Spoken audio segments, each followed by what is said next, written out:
This is CampusLore Live, where NFL players are the experts on college football. I'm your host, Drew Butler, joined alongside Aaron Murray. And Aaron, what a weekend we had in college football. Funny enough, coincidentally, what happened last weekend is setting up for a great weekend in Week 10. So let's dive right into it. The number one team in the nation, Clemson. Wow, they got a scare. Of course, they were without Heisman favorite and starting quarterback Trevor Lawrence. He's out in COVID-19 protocol. And he's out for this weekend's game. Number one, Clemson taking on number 4, Notre Dame. We'll talk about that later. So, DJ Uiagalelei steps in, Aaron, highly regarded recruit, and they were down 15 points at halftime. Is he the right answer for these 2 weeks to get Clemson and continue to fight for that college football playoff spot? Boy, he is the only answer they have right now, obviously, with Trevor Lawrence not able to play this weekend. And listen, I was really impressed. I thought he played really well. Obviously, he struggled a little bit with some throws to his left. A couple of them sailed. But listen, it was his first game. He's not Trevor. He's young. He's going to make mistakes, and you got to kind of roll with the punches. But the thing that, to me, that impressed me so much about DJ was the fact that you said, Drew, they were down by 15 points. I mean, you think, okay, I'll take it over for Trevor Lawrence. We're playing Boston College. I mean, I go out there, throw the ball 20 times in this game. We roll. Not the case, man. The defense did not show up there in the first half. ETN coughed it up early on. They just didn't look like the Clemson team we thought they were. And it wasn't his fault. It was everyone else around him that was struggling. But to me, to say, hey, listen, buddy, we're losing by 15 points. We need you to go out there and ball it in the second half in order for us to win this football game. To ask that of a freshman who wasn't supposed to be playing in that game, it was just absolutely tremendous to see his response, see that team's response, and the way they found a way to win the football game there in the second half. They played better defense. I love his maturity early on in his football career there at Clemson. I think he builds upon that success, and he's going to have to, because this Notre Dame team is built to play great defense, run the football on offense. It's going to be a great challenge, and we'll talk about that later on in the show. Yeah, you said it. Where was Clemson's defense? Unbelievable mistakes. It seemed like Boston College was able to do whatever they wanted when ETN coughed it up near the goal line and BC took it to the house 90-plus yards the other way. It really seemed like Clemson was in trouble, but DJ Uiagalelei, I like saying that because I say it correctly, he did fine. 30 of 41, 342 yards, 2 touchdowns, and then he ran 6 times for 25 yards and a touchdown as well. And when you have Travis Etienne in your backfield, probably the most dynamic player in all of college football, you're going to have a good chance to win. You said it too. Notre Dame, number 6 ranked defense in America. So that is going to be one heck of a matchup this weekend. We'll talk about that later on in the show. Also, a couple weeks ago, we welcomed the Big Ten back to action. Well, this weekend, Aaron, we welcome the Pac-12 back to action. It has been such a long season, it seems, such a long off season for them. Look, we're in November. They're just getting into the fold. What are your thoughts about the Pac-12? Do they have a real contender who can make some noise for a college football playoff push?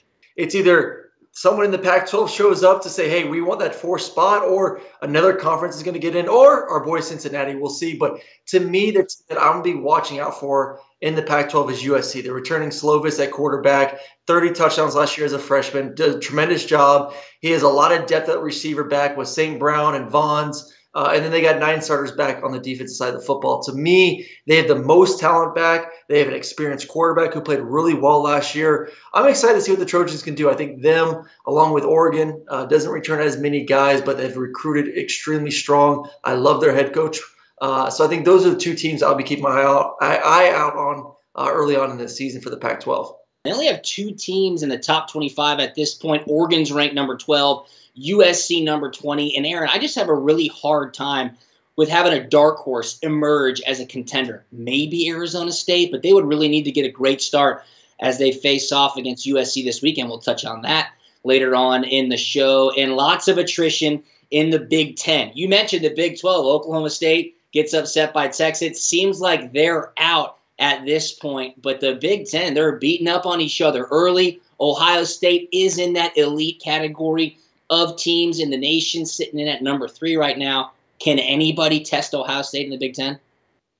I don't think so. I mean, listen, Wisconsin was a nice story there about a week and a half ago when they played really well on Friday. And then obviously now we don't know what their season's going to look like. And they weren't even on Ohio State's schedule anyways. They would have to play them in the championship game. there in the conference. But you look at the rest of their schedule, and I just can't find a game where Ohio State's going to get tested. Indiana is a great story. Indiana is not able to compete with Ohio State, and obviously Michigan at the end of the season.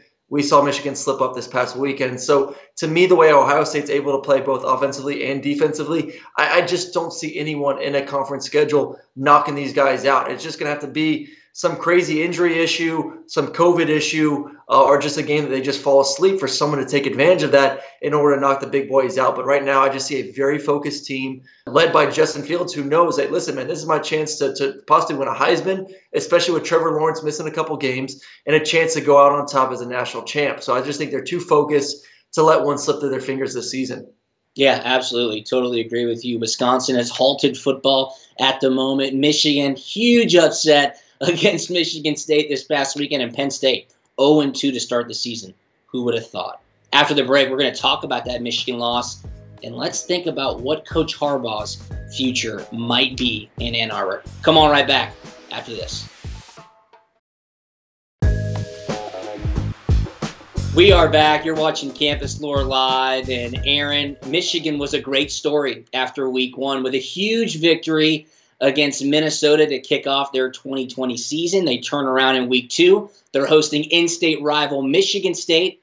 They're a 3-touchdown favorite, and in the most Michigan/Jim Harbaugh way possible, they lost the football game. And really, it wasn't even that close. Is Harbaugh on the official hot seat once again? He is 1-6 at home during his tenure at Michigan against Michigan State and Ohio State. How much longer can Michigan alumni put up with this, Aaron? Well, listen, the first thing you need to do as a new head coach of any program is who are your rivals and how are we going to beat those? Because those are the games that mean the most to the fan base and to the players and everyone involved with the program. And he's just not having success, obviously, with Ohio State. And listen, Ohio State's an elite football team. That's a lot easier said than done. I think we both can agree that the coaches this season all get a kind of a free pass and kind of get through the season no matter what happens, record or losses, and get to head into the 2021 season with a new slate. But right now, I just don't see it looking pretty good for him after the 2021 season. I think he'll make it through this season. They'll be fine. I'm a big fan of their quarterback. I think he's going to be someone that you can build this team around. But Jim Harbaugh, after 2021, if he does not improve against his rivals, I don't see him being the head coach of Michigan in 2022. Shout out to Mel Tucker getting his first victory as head coach at Michigan State, and Connor Hayward. He had a great game. Peachtree Ridge alumni from here in Atlanta, Georgia. That's, of course, where I went to school. What about Texas A&M, Aaron? They are in the top 10. They just beat Arkansas, who's a sneaky good SEC team who nobody was talking about early on in the season, and it seems like them being quiet, kind of creeping up that top 10, they might be the best team nobody's talking about. Well, I think there's a lot of talk now all of a sudden about, hey, does A&M deserve to be in the playoff talk? And listen, if they go 9-1, and if you look at their schedule, the only team that I see that can really challenge them is possibly at Auburn, the last game of the season. The rest of them, they should win them. Obviously, you just never know. This season's been kind of kooky. But if they go 9-1, there has to be other things that assist them if they do want to get that number 4 spot in the playoffs. One, Notre Dame must lose this weekend. I think if Notre Dame wins this weekend and then even then loses to Clemson in the ACC championship game, then I could see 2 AC teams get in Clemson and Notre Dame, along with Alabama and Ohio State. If Clemson takes care of business, that's one team knocked out. There goes Notre Dame. Then they need Cincinnati, in my mind, to lose a game at some point in the season, because I think an undefeated Cincinnati team should get the spot over a one-loss Texas A&M team. And then obviously the Pac-12. The Pac-12 can't have a team emerge as an undefeated team that just looks really good and deserves a spot. So there's really 3 things that are slowing them down. But most importantly, I think the message from Jimbo to his team is all we can do is worry about getting to 9-1 and at least giving ourselves an opportunity to be in that discussion. But if they are, I think their loss was early enough in the season that people will forget it. They'll see the progress they've made through the season, and they do have a shot to be that number 4 team in the playoff. Yeah, although they got absolutely dismantled by Alabama, they do have a path. And before we get to that path, remember, we are carrying the flag for the AAC. We are rooting for Cincinnati to get into the college football playoff, as we have said week after week here on Campus Lore Live. But the best opportunity, I think, Aaron, for Texas A&M to get into the college football playoff is let Alabama run the table. Just sit back, let everybody beat up on each other, and see where the chips fall in mid-December. See if you can sneak into that number 4 spot without even playing in your conference championship game. It's happened before, but their name isn't Alabama or Notre Dame, so they got an uphill to climb for sure. Heading into this weekend, Aaron, lots of great matchups in the top 10. Clemson is, of course, going to be without Trevor Lawrence. In all of college football, if you had to pick a quarterback to take into a top 10 matchup, not named Trevor Lawrence, who you picking? That's easy. That may be the easiest question you've ever said to me. It's Justin Fields. There's no question about it. Justin Fields is right up there with Trevor Lawrence. I mean, those two are elite. So we'll keep Justin Fields in that category as well, because those two guys are just, they're interchangeable as the top quarterbacks in the country in my mind. Just so elite, can do so much through the air, and both of them are pretty darn athletic as well. Right now I'd have to go with Mac Jones at Alabama. He's just accurate. He deals it out to everyone, including Najee out of the backfield. He doesn't turn the ball over. He's everything you want as a quarterback, and I've just been really enjoyed watching him. And everyone always wants to say, oh, well, he has the best receivers, he has this, he has that. Watch the film, man. He puts the ball in places where only his guys can get it. He makes those guys better as well. To me, I would take him as that third quarterback currently, and you can kind of say Kyle Trask is right there as a near 4. All right, I'm going to go left field for mine. He's quarterbacking the number 9 team in the nation. That, of course, is Zach Wilson from BYU. 75% completion percentage, 19 passing touchdowns, only 2 interceptions, add in 7 rushing touchdowns as well. All right, we're going to take a quick break, and after that, Aaron and I are going to discuss the penalty that was handed down to Dan Mullen after a huge melee brawl right before halftime at the Florida-Mizzou game this past weekend. Was it a dirty hit? Did the punishment fit the crime? Aaron and I will give you our thoughts right after this.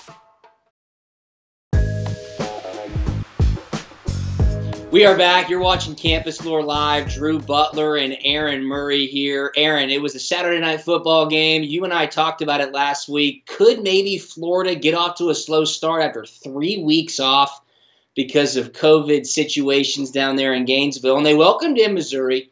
And the first half was back and forth. And right before halftime, Florida had an opportunity to set up a Hail Mary. Kyle Trask chucked it down into the end zone. And in the pocket, during the play, Missouri defensive tackle or linebacker lit up Kyle Trask. I mean, he was a player in a football play. And, man, Dan Mullen was not happy. The offensive lineman for Florida reacted, so Dan Mullen runs out onto the field, essentially incites a fight to happen. And this was a brawl, a melee that we have not seen in college football in quite some time. Listen, let's go just the hit initially. And I don't think – for someone who's been hit late and multiple times in my career, and if you want to go watch it, go watch 2010 Auburn, and you can just YouTube Nick Fairley hits Aaron Murray, and you will see what a late hit really looks like. Was the hit a little bit unnecessary? Yes. Was it something that should have caused an all-out brawl, as you like to refer to it? No. This got taken to a whole nother level. And then, honestly, if I'm a Missouri fan, if I'm a Florida fan, if I'm a part of the programs, I'm a little bit embarrassed about how this thing escalated to another level. I mean, there were literally punches being thrown there right before halftime, just way too much by the coaches. Dan Mullen, I think, went a little bit overboard, both heading into the locker room, and then he comes out of the locker room, starts pumping up the fans as well. Just way too much. He gets fined $25,000. Some people were saying, oh, he should be suspended for the Georgia game this weekend. I don't agree with that. I do think the penalty should have been steeper. He should have been penalized, I don't know, 50, 75K. It should not have been equivalent to Lane Kiffin retweeting something, which happened the week before. Lane Kiffin getting popped $25,000 as well for joking about SEC officiating. Let's go back to what happened a couple of weeks ago. The SEC fined schools and coaches $100,000 each for not wearing masks properly and for not adhering to COVID protocols. Okay? Dan Mullen ran out of the field. The pictures show it. His mask was down. He was screaming at the other coaches. Again, he incited a fight. Clearly, no masks were being worn, no social distancing. I think that would fit more so towards the $100,000 fine than a $25,000 fine. I don't know if he should have been suspended. Should he have been suspended for a half? I don't know. but players did get suspended. Players will be out on both sides. Missouri has a bye week, then plays Georgia. Florida obviously getting ready to play Georgia this weekend. They'll be missing some key players. But the punishment needs to fit the crime here. This is a mere slap on the wrist for Dan Mullen. I think it sets a bad precedent moving forward. And you had some other people in the media saying that there should have been no suspensions, no fines, because this week matters. The SEC shouldn't punish themselves. What on earth are they talking about? There are consequences to actions, Aaron.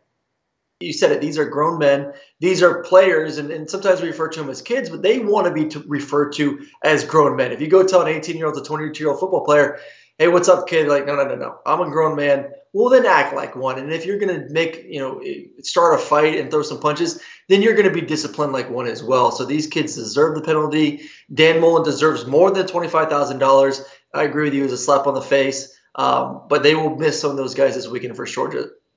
Yeah, crazy how he was going into the locker room after fight ended, came back out, fired up the crowd. Just bad optics. A bad look, but he'll be on the sideline against Georgia. And I'm here to tell you that might be an advantage for the Dogs. We'll get into it. We're going to preview Week 10, so come on right back after the break.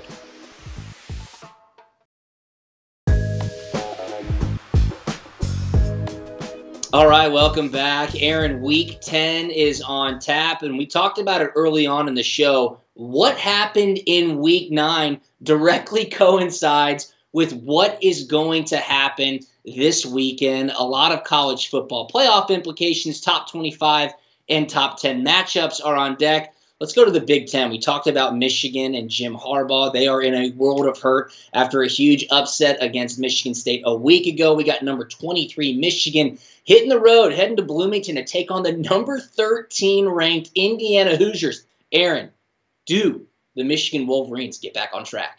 I think so. Listen, it could be one thing if maybe they had some home field advantage and had the crowd rolling and everyone's feeling pretty good about Indiana as a football program. But, Michigan just has a different breed of athlete. They have recruited better. They got better dudes on that side. I'm a big fan of Joe Milton. I thought, maybe not the sexiest of performances this past weekend, but he's taking care of the football. He has an electric arm. I just think he's going to get better and better and better throughout this season. So I like Michigan to kind of be a little bit ticked off about what happened last weekend versus Michigan State. Their pride hurt a little bit. I think they show up with a lot of energy on the road and go out there and take it to Indiana.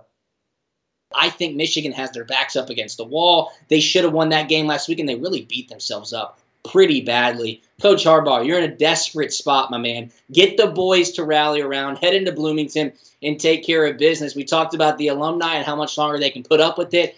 If they drop a game to Indiana and go 1-2, yikes, lots of trouble in Ann Arbor. Pac-12 back in action this weekend. Arizona State taking on USC. USC's ranked number 20. This is a really good rivalry. These two teams do not like each other. A great coaching matchup as well. Herm Edwards against Clay Helton. You talked about Keaton Slovis earlier in the show. Aaron, is USC on upset alert straight out the gates after a long offseason? Well, the key is going to be for USC is about slowing down Daniels, the quarterback for ASU. I mean, he's a guy that can win you football games both with his arm and his leg, had over 500 yards rushing last season. And we've seen defenses early on this season struggle to tackle in the open field. So if he's able to hold on to the ball, make some plays with his legs, he gives ASU an opportunity to win it. But, I'll go back to Slovis and his development last season. He takes that energy and excitement for this offense. I think he takes into year 2. I just think they're a better football team than ASU. But like I said, if they're not going to be able to tackle and if they give ASU an opportunity to make some plays on offense and get the energy and excitement on their side, this is going to be a good football game. But like I said, I really like USC this season as possibly the team that emerged out of the Pac-12 as a contender. I'm taking Arizona State. If we've learned anything, it's that in week 1 so far, if you've had a long offseason, sloppy football, lots of turnovers, bad tackling. Daniels, the quarterback at Arizona State, he is dynamic. He's going to move the chains. This will be a great game. In the SEC, we got a top 10 matchup. It's the world's largest outdoor cocktail party in Jacksonville. Number 8, Florida, taking on number 5, Georgia. And after this past weekend, who knows what to expect? Tons of injuries on the Georgia side. Lots of suspensions, I think, on the Florida side. We'll see what happens. Georgia's defense, man, I hope they get healthy because they're going to be in for a long day against Florida's explosive offense.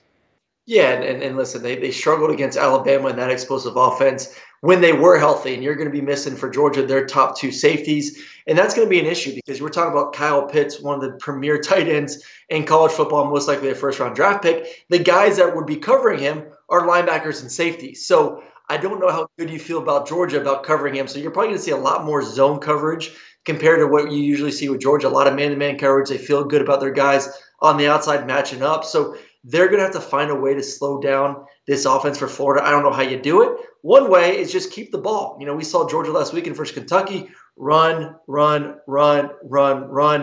7-minute drives, 8-minute drives. That is one way to slow down Florida, is just keep the ball. And Stetson Bennett has to do a better job protecting. I think that's going to be the key. You can't give Florida short field. You can't give up easy points. Right now, Kirby just seems to have Dan Mullen's number, so you got to feel good about that heading into the game if you're a dog. Yeah, Kirby has had Dan's number, but if he does this season, it's going to be one hell of a coaching job. There's no doubt about it. I trust Georgia's defense to keep the ball in front of them. Kadarius Toney, Kyle Pitts, but it's going to be play after play after play. If they can keep Florida's offense off the field, like you said, Aaron, that's going to be one recipe for success, but they're going to have to be flawless on offense, no turnovers, and Stetson Bennett is going to have to step up in a big way. I go back to the coaching matchup. Dan Mullen has not been able to get over that Kirby Smart hump, so I'm going to continue to ride with Kirby Smart until I am proved otherwise. This weekend's going to wrap up with an awesome top 5 matchup in the ACC. #1 Clemson hitting the road, going to South Bend to take on the #4 ranked Notre Dame Fighting Irish. Notre Dame has the 6th ranked total defense in America. DJ Uiagalelei is going to lead that Clemson Tigers offense with Travis Etienne and see if they can make something happen. This is going to be a heavyweight clash. You know, for Notre Dame, you talk about that defense, and they're one of the best rushing defenses in the country, only giving up about 93 yards per game. They're going to have to slow down Etienne. I think that's #1 thing if Notre Dame wants to win this game. Put the ball in DJ's hand. Say, listen, we're going to take away Etienne. We're going to see if you can win against our elite defense. And then for Clemson, they have to play better defensively. They have to go out there and show why they're one of the best defenses in the country in order to slow down Ian Book. Because I'm a big fan of Ian Book. He struggled at times this year because he doesn't have the talent around him, and not struggle in the sense that he's turning the ball over, just not as good as numbers as we've seen in the past. That's more, like I said, issues around him. He does have a great running back in Williams, 600 yards, 7 touchdowns. It's going to be what team, in my mind, slows down the running game, because both teams are going to want to run the football early, keep the other team off the field, establish it, and try to wear down the defenses. So that's going to be the big stat. Watch the team that runs the best and has the most success is going to be a team that has the best chance of winning this football game. I think Clemson's too good on both sides of the football. I'm going to roll with the Tigers even without Trevor Lawrence in this one. Yeah, I think so too. And you're right. Trevor Lawrence obviously won't be playing. He's still in COVID protocol. But Clemson gets up for the big games. Look what happened a couple weeks ago when Miami was a top 10 team, and Clemson just absolutely dismantled them. I think these guys are going to get that Zoom focus. Yeah, a noon start against Boston College probably didn't have the boys juiced up that much. But heading into South Bend, 7:30 p.m. Saturday night primetime game to establish themselves as the clear elite team in the ACC. I'm rolling with the Clemson Tigers. I think and I know that they're going to be able to take care of business. Sure to be an awesome game in South Bend, a top 5 clash that will have huge college football playoff implications, especially inside the ACC. All right, that'll do it for us. For Aaron, I'm Drew. Thanks for watching Campus Lore Live. We'll see you next week.